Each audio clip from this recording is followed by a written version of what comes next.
Update on the Hugel Beds and Ruth Stout. This one, the first one that I ever built. I haven't grown in this one, but it's nice and springy. I'm trying to really leave this one for a few years before I grow in it. You can see really springy. Bit of rain on that this winter, and then maybe I'll have a go next year or the year after.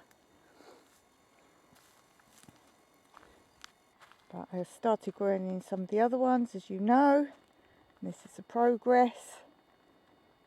This is the broccoli with plenty of onions in between to stop the butterflies laying their eggs.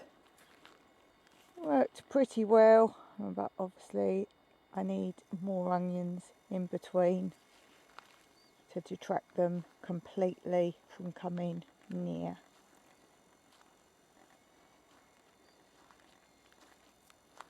The next bed was my onions. Most of those have been eaten. I wanted to leave a few to go to seed so they reproduce themselves naturally, which is for me what the Hugel Beds are all about.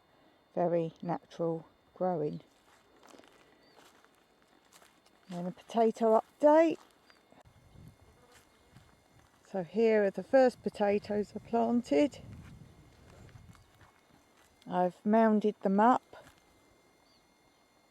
raised more straw up round them all as they've grown.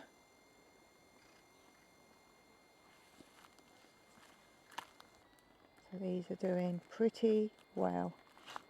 And if you recall, I took the original top off this bed to plant the potatoes, and that's what I'm using to remound them. So I've still got only straw. And then these are the remnants of what was left of the top of that mound that I took off, which are going back, but I will grow 2 more beds here. I think these will be more Ruth Stout beds in the end. So I want to keep them quite small, but we'll see. Then down the end, past the bush that no one's managed to identify as yet. Let's give you another look at it. These are the leaves, and they grow into very tight red berries.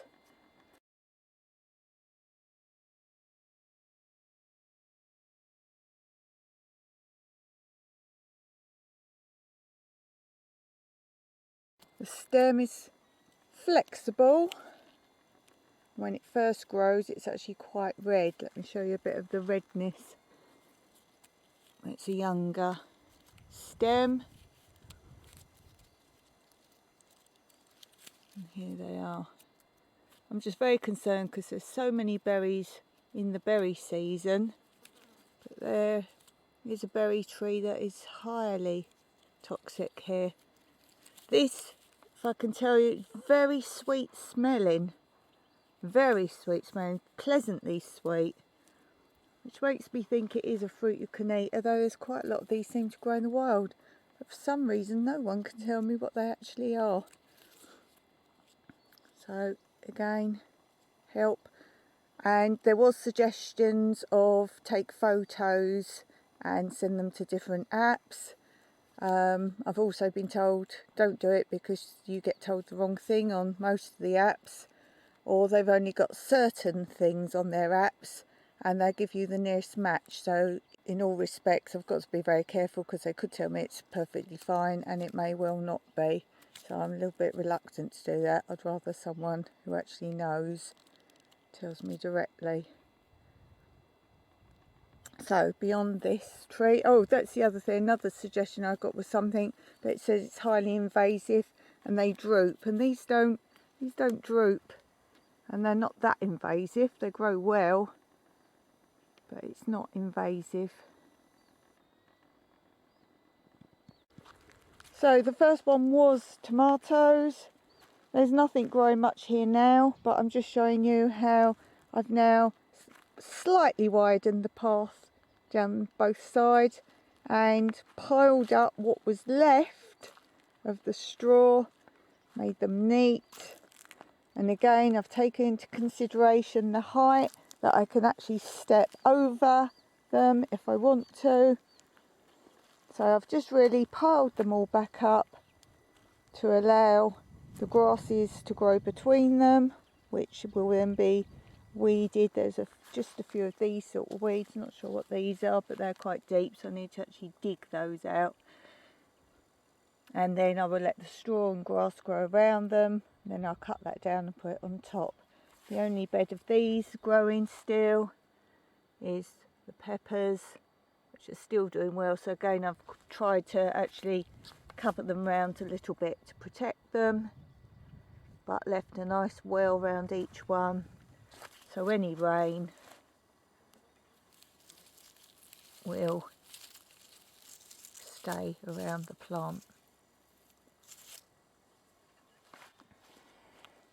As I said in, I think, my last video, there's a couple of spaces such as here where I will probably build either another Ruth Stout or Hugel Bed.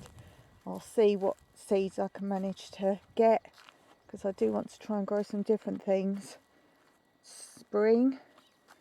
That all depends on finances, which are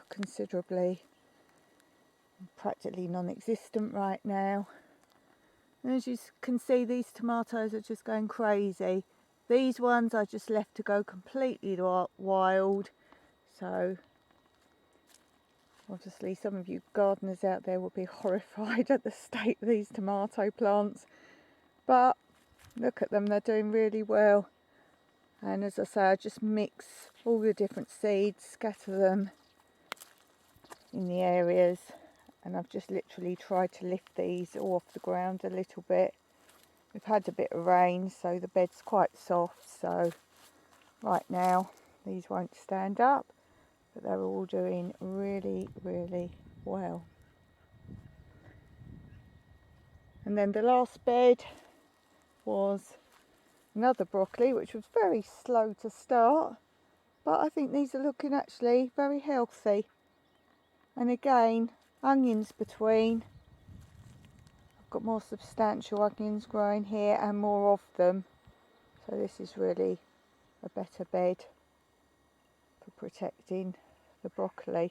And this was a bed I wasn't sure about if it was going to all take well, but yes, I think maybe this flatter bed was better for the broccoli, which surprised me.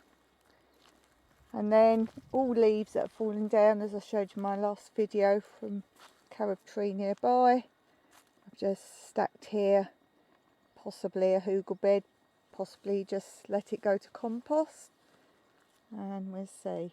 So on to my other potatoes, as I'm doing my potato update within my Hugel Bed and Ruth Stout updates. So these are the potatoes that I grew in the apple orchard area.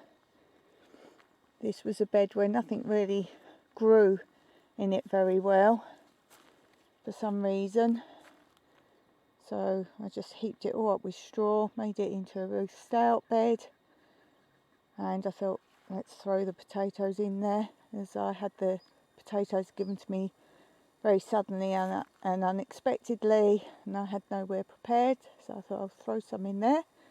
And they're doing very good. These did flower, and then the very last few that I had that hadn't sprouted, I planted in this corner,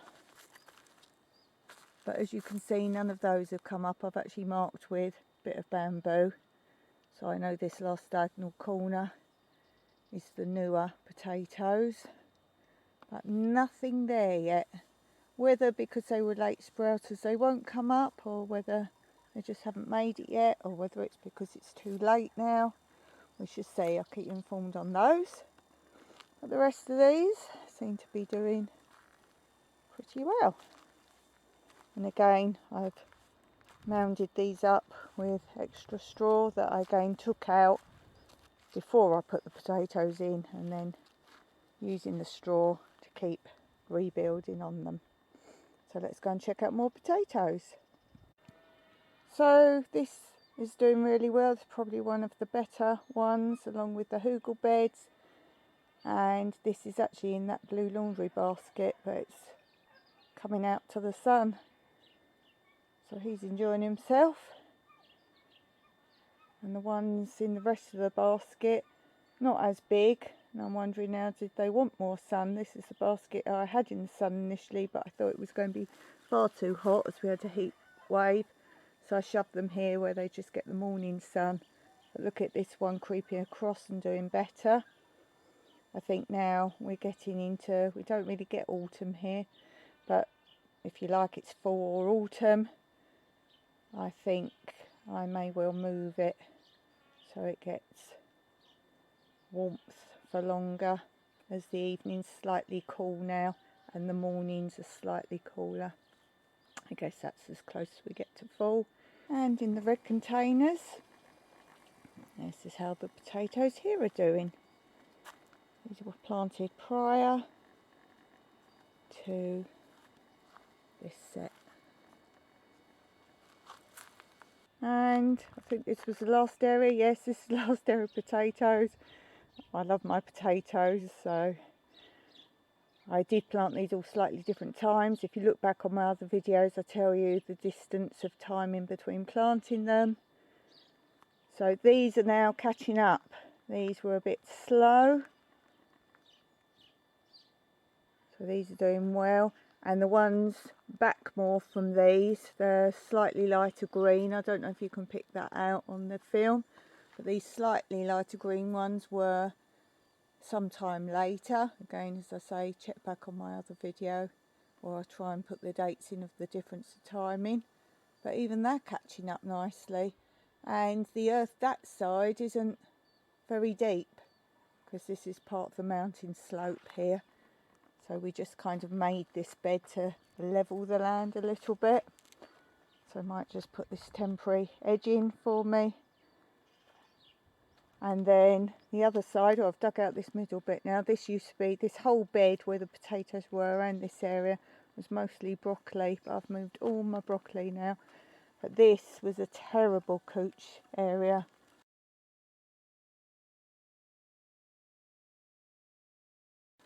Spent ages to get out. It still needs a bit more of a dig. I've gone down so far. But I know how to get rid of couch once you dig it all out. When you have your fires in the winter, which we're going to have whether we leave them or not, because I need the soot and the ash, and just place it, swamp the area, particularly where you think the main root area is, which for me is round the drain bit. So this was the last lot of potatoes. These were planted the same time as the ones I've literally just shown you. This soil, this side for some reason is a lot more compact. And you can see how we water our plants. We save every inch of water we have. So these still aren't doing as well, but at least these are now growing, coming along nicely.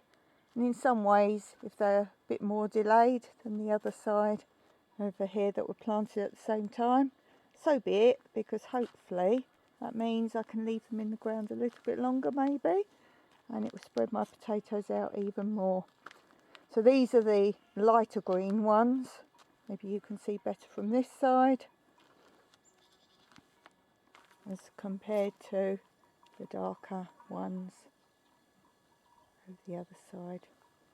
And to finish with today, I can hear the goats and sheep just been released, so everyone keeps saying they really love goats.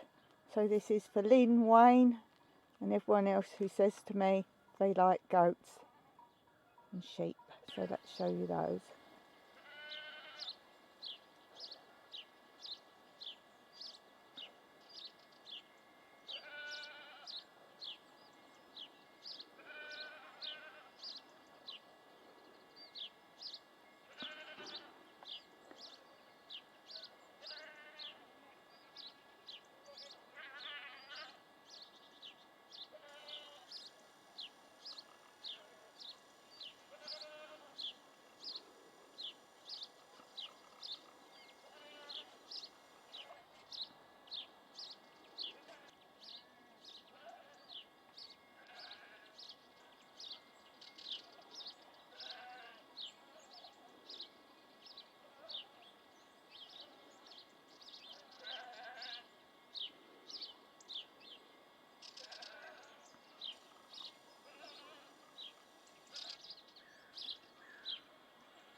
So until next week, Meraki.